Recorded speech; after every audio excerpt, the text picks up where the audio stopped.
all these other things that they need to retain some money at the end of the day. Yes. After they have paid off all these other statutories.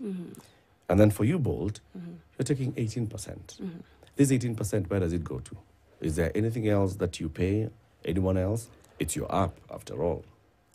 It is our app, after all. However,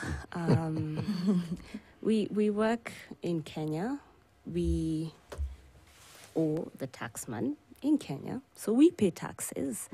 We pay digital service tax. We pay corporate income tax. We pay all the taxes that are due from any other company. And so, yes, it's our Do money. you also pay NTSA? We pay licensing fees. We pay to NTSA. The same way a driver has to get a license, we have to have a license to operate in this country. Okay. Yes. So we do have costs attached to these 18 shillings that we're taking off of, or, well, let's call it 18% that we're taking off of every trip. Yes. Okay. So would you take less? So, Because that's what the drivers have been pushing for. They're saying, look, we want more than 82. Can you take less than 18? From a business perspective, it would be very difficult to operate with less than 18%. And I'll give you the history of ride-hailing. When the ride-hailing apps came into this market, it was a free economy, which then meant that any company decides how much am I taking for this service that I'm offering, which ideally is what it should be, right? And back then different, apps took different rates. Now, some was high as in the 30s, some probably were maybe 12, 15 at the time. So it's really dependent on how you work out your, back end to be efficient. Okay. And just to take it even a step further, if we look generally across globally, ride-hailing, how it operates, there's very few countries, less than 5, I believe, in the world, that actually have that, you must take a certain percentage or less kind of regulation. And where there is, if we go to our neighbor down in Tanzania, it's right now, I think, 21%, because they tried 15%.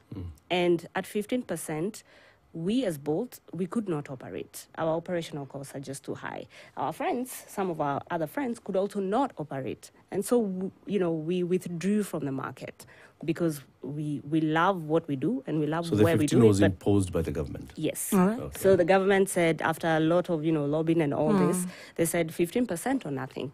So we're like, okay, cheers. We understand, we appreciate, we cannot. And so we left. And a few others left. And the interesting thing that happened is that after a couple of months, I think it was about 5 or 6 months, the driver partners themselves went to the government and said, these apps need to come back. We have no way. We're making a living, but we're not making as much when we had these platforms to facilitate us. And so, the app companies came back to the table and a discussion was had, and that's how it moved up to the 20s. So to your question, can we take less? It's really not possible to do business with less than 18%. Just looking at all the operational costs, because it's a tech platform. There's a lot of tech that goes behind it. There's a lot of people that have to run the tech. There are a lot of, me's. We have to keep the lights on. So if we think about it from a business perspective, we cannot even break even at, Let me ask this question. When you onboard your partners who are your drivers, what sort of training or what sort of information do you give them? Because I am assuming that when people sign up with the app, yes, everything you're telling us is something they should understand. But is it told to them? Do they understand it? And that's a good question. I do think, yes, we do. We tell them, right? But I do think that sometimes what happens, the excitement of starting a new thing, like when you're starting a new job and you've gotten employed and the employer gives you lots of paperwork and you just sign, you don't even read, right?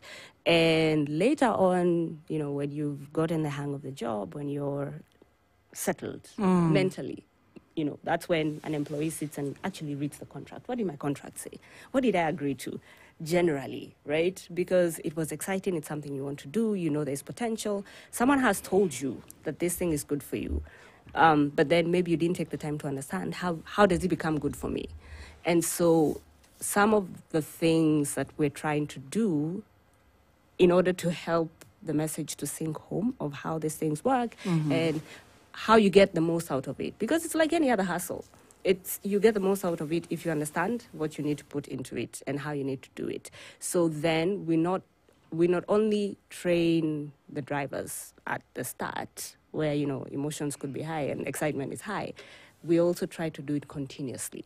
And we try to do this like via the app, basically. Just give all these pieces of information in bite-sized pieces over time. Okay, just walk us through it. Yeah. What does this education look like when it's transmitted or when it is processed through the app? And how is it that you can understand whether the drivers have actually taken in the information that you want them to take in?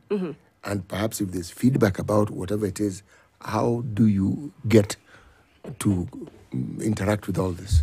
Okay, so what happens typically when we're starting off is there's two types of training. There's online and there's in person. So if it's the one that's happening online, you're reading through. And as you're reading through, you have to answer like a series of questions to test your understanding, to see if you've got it or not. And so while we recognize sometimes it's, you can ask your friend, oh, what was the answer for that one? And then you put it in, right? And that's why we try and supplement it with in-person, which then means that, we invite our drivers to our engagement center, which we have here at Westlands, and then we talk through these things. And that's when people come and ask, hey, I don't understand how this thing works. I don't understand where my money is going. I don't see it clearly. And so some of the things that we can action and take feedback on, then we do. If the drivers say, oh, we don't really, when I look at my app, I can't tell how much I made, how much is mine, how much is Bolt, then we take that kind of feedback, we take it to our product developers and try and see if we can make it more clear. Because at the end of the day, what we realize that drivers are most interested in is understanding how much did I make, how much of it is mine, yes, and how much of it is yours, and how much of it, do I need to pay taxes, for example. So we try and clarify some of these things. We try and demystify. We try and help in the understanding of, there's a percentage that has to go to Bolt, there's a percentage that comes to you, and all these kind of things. Is there a mechanism for getting feedback from the drivers? Let's say, for instance, most drivers, now I'm speaking as somebody who uses cabs daily. Yes. Okay? Yes.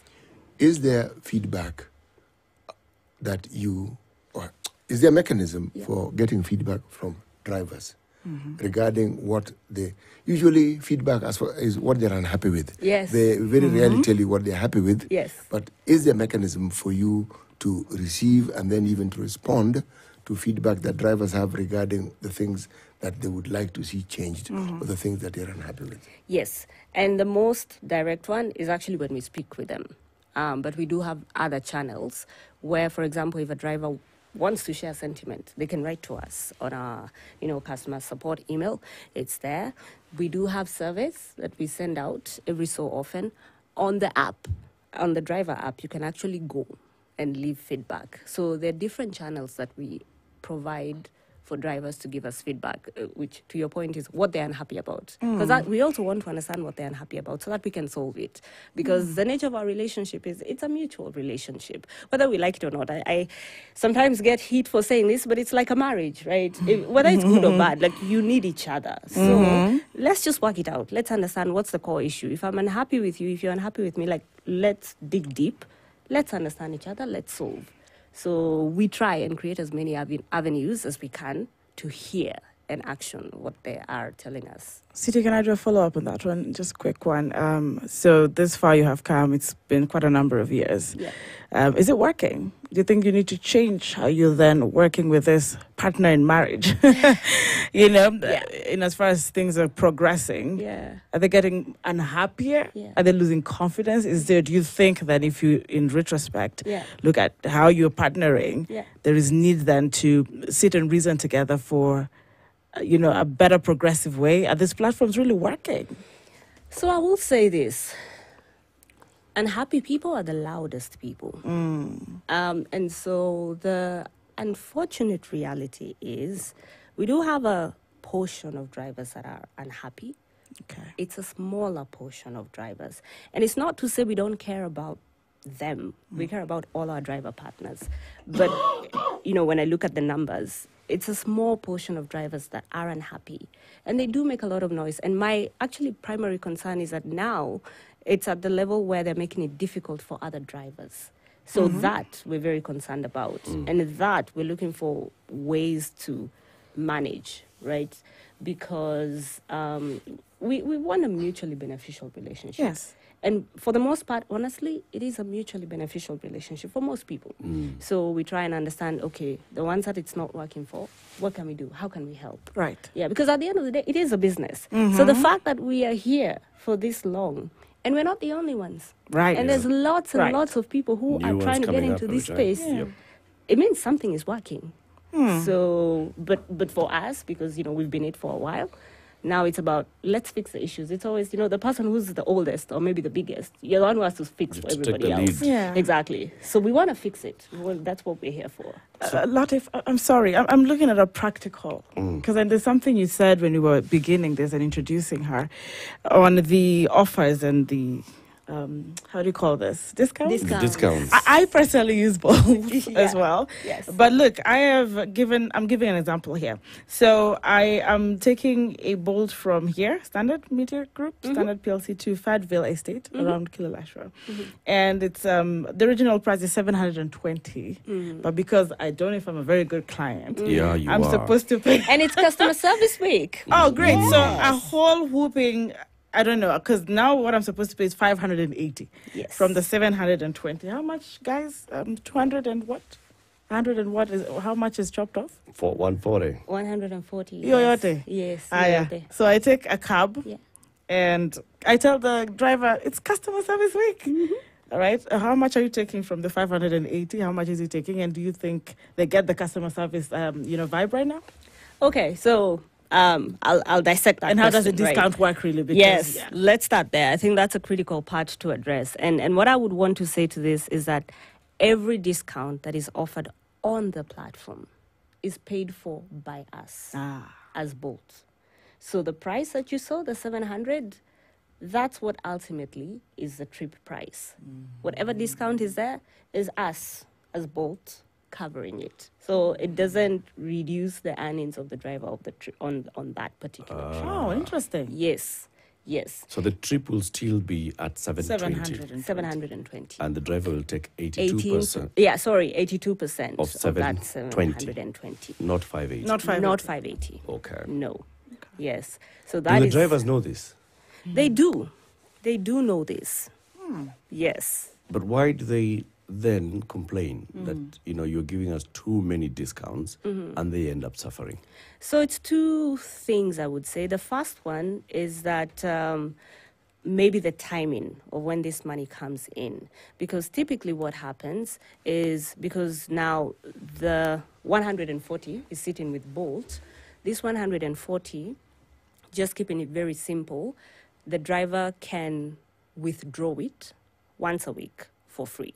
If they want it right here, right now, and they've made a withdrawal this week, then there's a small charge attached to it, because we use a technology platform, an additional platform, to help us to facilitate.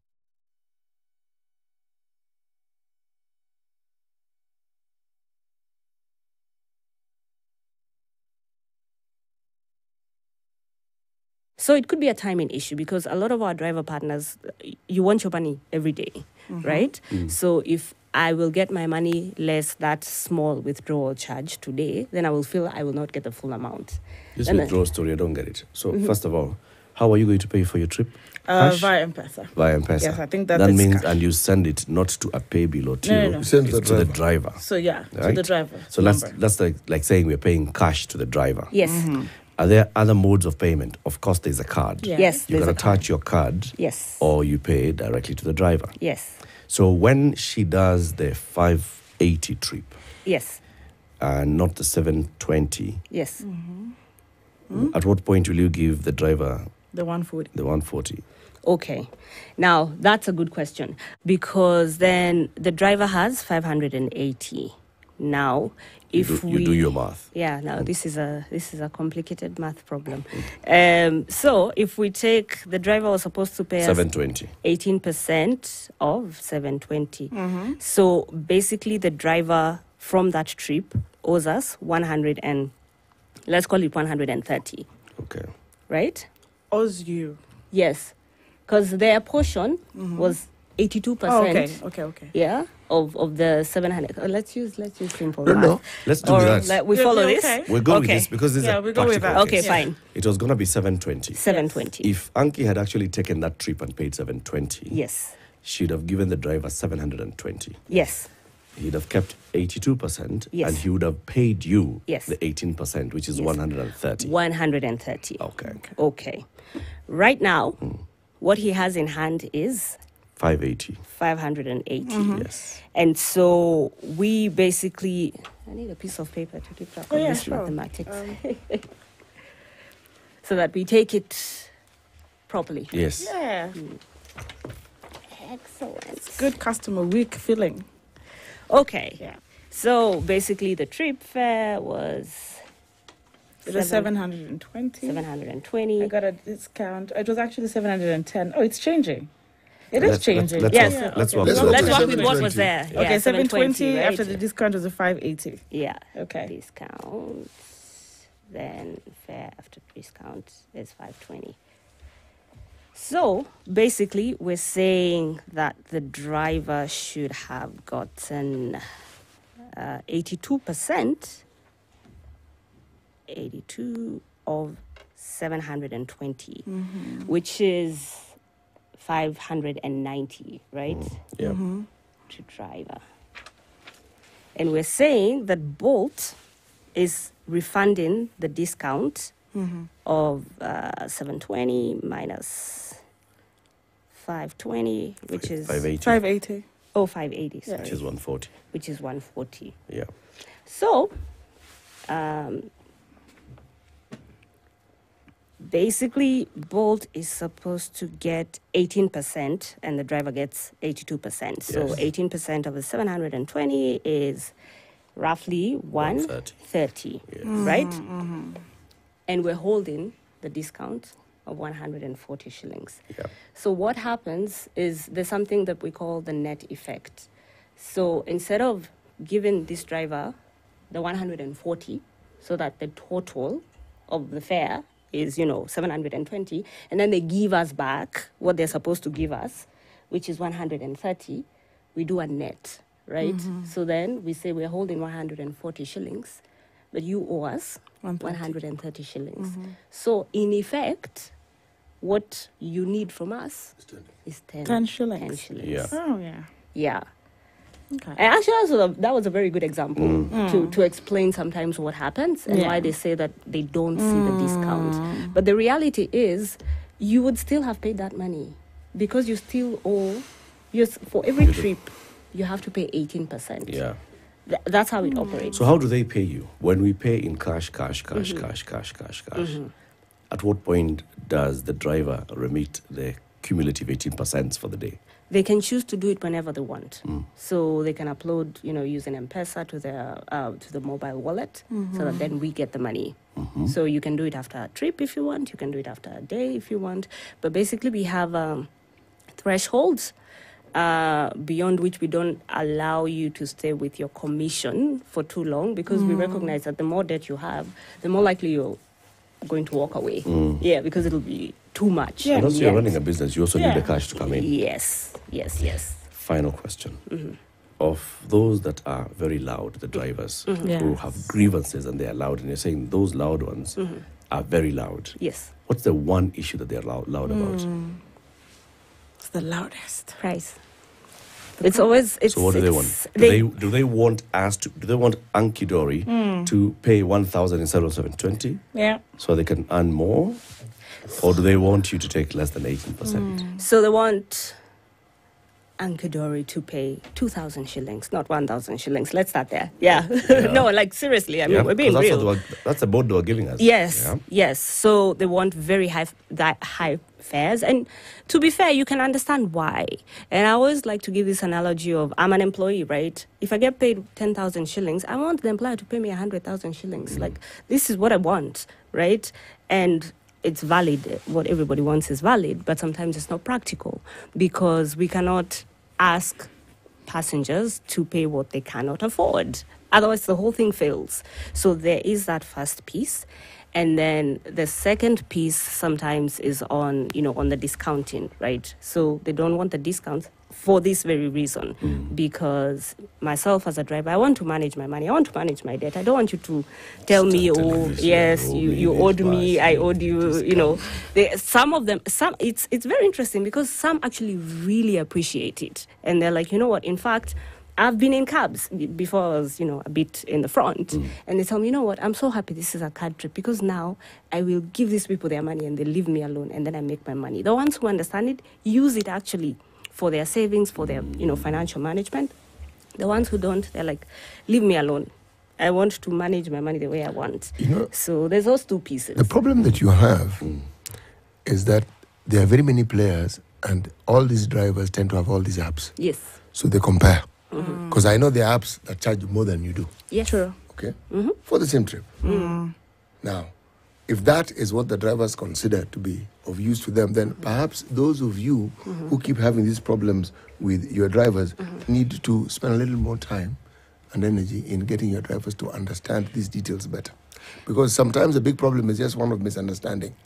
I wonder, and 1 hour is not enough, Linda. Yes. Our time has come to an end. You need to come back. Yes. We need to continue having this conversation. In fact, very many comments that have come in on even our live stream. Yes. So let's just say, can we have a date with you again next week, Wednesday? Let's Same do time? it. Let's go. Right? Yes. Let's have Bolt on the hot seat again next week. Let's address these issues and let's see if we can all get to understand. Because so far now I can see the 82%. I can see the discount, the no discount. I can see the pricing.